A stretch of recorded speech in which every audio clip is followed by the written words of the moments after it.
નમસ્કાર. ચાલો આજે આપણે જ્ઞાન સાધના પરીક્ષાના 5 મજેદાર સવાલોને સોલ્વ કરીએ. આપણે ખાલી સાચો જવાબ શું છે એ જ નહીં જોઈએ, પણ એ જવાબ સુધી પહોંચવું કઈ રીતે એની પાછળની જે મજાની પ્રોસેસ છે ને એને પણ સમજીશું. ચાલો જોઈએ આ સવાલો આપણી વિચારવાની શક્તિને કેટલી ચેલેન્જ કરે છે. તો આ પાંચેય સવાલ આપણી વિચારવાની રીતને અલગ અલગ એંગલથી ટેસ્ટ કરશે. રેડી? ચાલો પહેલા પડકારથી જ શરૂઆત કરીએ. તો પડકાર માટે તૈયાર છો? ચાલો જોઈએ કે આ પાંચેય પ્રશ્નોના સાચા જવાબ આપણે આપી શકીએ છીએ કે નહીં. આને એક નાની મજાની ક્વિઝ જ સમજો, જેમાંથી આપણને ઘણું બધું શીખવા મળશે. ઓકે, તો આપણો પહેલો સવાલ છે એ વર્ગીકરણ વિશે છે. એટલે કે 4-5 વસ્તુઓમાંથી કઈ એક વસ્તુ અલગ પડે છે એ શોધવાનું છે. ચાલો જોઈએ શું છે આ પહેલો કોયડો. જુઓ, સવાલ તમારી સામે છે. આ 4 ઓપ્શનમાંથી એક ઓપ્શન એવો છે જે બાકીના 3થી બિલકુલ અલગ છે. જરા ધ્યાનથી વિચારો તો કયો હોઈ શકે? તો ઓપ્શન્સ છે ડ્રમ, બ્યુગલ, શરણાઈ અને વાંસળી. આ 4માંથી કોઈ 3માં એક કોમન વસ્તુ છુપાયેલી છે. શું લાગે છે? પકડી શકશો એ કઈ વસ્તુ છે? તો આ કોયડાને ઉકેલવાની ચાવી છે સુશિર-વાદ્યો શબ્દમાં. સુશિર-વાદ્યો એટલે શું? સિમ્પલ છે. એવા વાદ્યો જે ફૂંક મારીને એટલે કે હવાથી વગાડવામાં આવે છે. હવે જો અહીંયા બધું એકદમ ક્લિયર થઈ જશે. બ્યુગલ, શરણાઈ અને વાંસળી આ ત્રણેય હવાથી વાગે છે, એટલે એ થયા સુશિર-વાદ્યો. પણ ડ્રમને તો ફટકારવું પડે, બરાબર? એટલે એ અલગ થયું. તો આપણો સાચો જવાબ છે ડ્રમ. ચલો હવે થોડી સ્પીડ પકડીએ. તૈયાર થઈ જાઓ એક લાઇટનિંગ રાઉન્ડ માટે. હવે પછીના 3 સવાલોમાં આપણે ફટાફટ ખોટી જોડ શોધવાની છે. ઓકે, પ્રશ્ન નંબર 10. પહેલી જોડી છે સાસણ-સાવજ. હા, એ તો સાચું છે. પછી કચ્છ-ગુડખર, બરાબર. ચરોતર-સારસ, એ પણ સાચું. પણ ડાંગ-રીંછ? ના યાર, આ જોડીમાં કંઈક ગડબડ છે. તો આ જોડી ખોટી કેમ છે? કારણ કે રીંછ માટે તો જેસોર અને રતનમહાલના અભયારણ્ય જાણીતા છે, ડાંગ નહીં. એટલે આ જોડી ખોટી છે. સિમ્પલ. ચલો નેક્સ્ટ. હવે છે દેશ અને રાજધાની. ઇન્ડિયા, ન્યૂ દિલ્હી, સાચું. શ્રીલંકા, કોલંબો, બરાબર. ઇંગ્લેન્ડ, લંડન, એ પણ સાચું.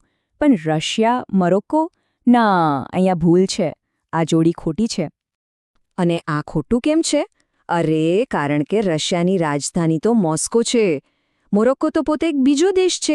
જોયું? સામાન્ય જ્ઞાનનો કેવો મસ્ત સવાલ. અને આ રહ્યો લાઇટનિંગ રાઉન્ડનો છેલ્લો સવાલ. મીનાક્ષી મંદિર, તમિલનાડુ, બિલકુલ સાચું. સુવર્ણ મંદિર, પંજાબ, એ પણ સાચું. સૂર્ય મંદિર, ગુજરાત, એકદમ બરાબર. પણ કોણાર્ક મંદિર, મહારાષ્ટ્ર? ના, આ જોડી ખોટી છે. અને એનું કારણ પણ એકદમ સ્પષ્ટ છે. ફેમસ કોણાર્ક સૂર્ય મંદિર મહારાષ્ટ્રમાં નહીં, પણ ઓડિશા રાજ્યમાં આવેલું છે. અને આ સાથે આપણો લાઇટનિંગ રાઉન્ડ પૂરો. સારું, અત્યાર સુધી આપણે શબ્દો અને જ્ઞાનની વાત કરી. હવે થોડું ગણિત અને આકૃતિ તરફ વળીએ. આપણો છેલ્લો સવાલ ભૂમિતિનો એક મજેદાર કોયડો છે. સવાલ એકદમ સીધો છે. આ જે આકૃતિ દેખાય છે એમાં ટોટલ કેટલા અર્ધવર્તુળ છે? ચાલો ધ્યાનથી જોઈએ આ આકૃતિને. ઓકે, તો આ રહી આકૃતિ. હવે આમાં અર્ધવર્તુળ ગણવા ક્યાંથી શરૂ કરવા એની એક સિમ્પલ ટ્રીક છે. આખી ગેમ વ્યાસ ગણવાની છે. બસ એ લાઈનો પર ફોકસ કરો જે સીધી વર્તુળના સેન્ટરમાંથી પસાર થાય છે. ચાલો આપણે આને એકદમ સરળ સ્ટેપ્સમાં સમજી લઈએ. પહેલું સ્ટેપ, સેન્ટરમાંથી કેટલી લાઈનો પસાર થાય છે એ ગણો. કેટલી છે? 1, 2, 3 અને 4. તો આપણી પાસે 4 વ્યાસ છે. બીજું સ્ટેપ, એક સિમ્પલ નિયમ યાદ રાખો. કોઈ પણ એક વ્યાસ વર્તુળના 2 સરખા ભાગ કરે, એટલે કે 2 અર્ધવર્તુળ બનાવે, બરાબર. અને હવે ત્રીજું અને છેલ્લું સ્ટેપ, ગણતરી કરી લો. 4 વ્યાસ અને દરેક વ્યાસ 2 અર્ધવર્તુળ બનાવે, તો 4 ગુણ્યા 2 એટલે કે ટોટલ 8 અર્ધવર્તુળ. તો આપણો ફાઇનલ આન્સર છે 8. જોયું? કેટલું સરળ અને લોજિકલ હતું. તો આપણે આ પાંચેય સવાલોના જવાબ તો મેળવી લીધા. પણ વાત ખાલી જવાબની નથી.